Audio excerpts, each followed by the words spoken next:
সংসদে সাসপেন্ড করা হয়েছে 141 জন সাংসদকে এবং রেকর্ড সাসপেনশন বলে মনে করা হচ্ছে। এই প্রতিবাদ জানাতে শুরু করেছে কংগ্রেস এবং দিল্লিতে সেখানে গান্ধী মূর্তির দিল্লিতে ইতিমধ্যেই কিন্তু প্রতিবাদ বিক্ষোভ শুরু করেছে কংগ্রেস, এমনটাই কিন্তু জানা যাচ্ছে। গান্ধী মূর্তির পাদদেশে দেখতে পাচ্ছেন সেই প্রতিবাদ।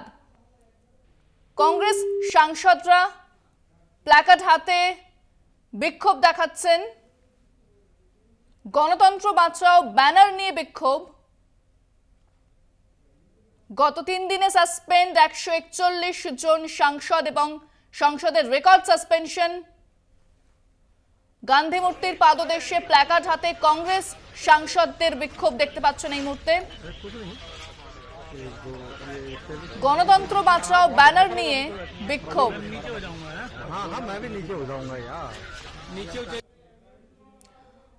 ফোনে রয়েছেন আমাদের প্রতিনিধি সুচন্দ্রিমা। সুচন্দ্রিমা, কংগ্রেস বিক্ষোভ দেখাচ্ছে গণতন্ত্র বাঁচাও প্ল্যাকার্ড হাতে, কি দেখতে পাচ্ছ?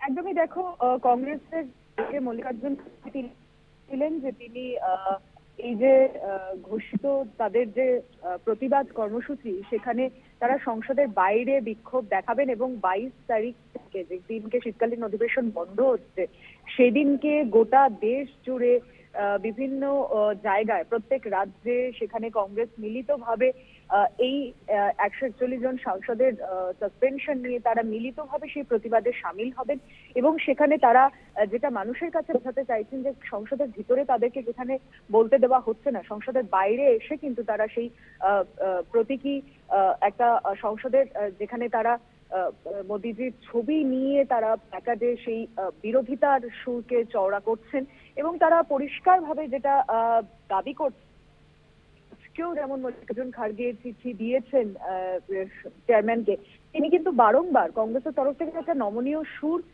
দেখানো হচ্ছে যে কোথাও যে আলোচনা টেবিলে বসাটা যে জরুরি, বিরোধীদের প্রত্যেককে এখান থেকে সরিয়ে দেওয়াটা এটা গণতন্ত্রের পক্ষে সুষ্ঠু নয়।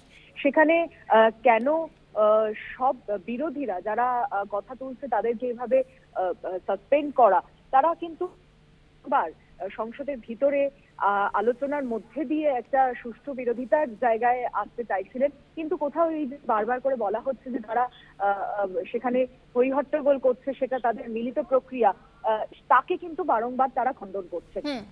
ধন্যবাদ। আমরা কথা বললাম প্রতিনিধি সুচন্দ্রিমার সঙ্গে।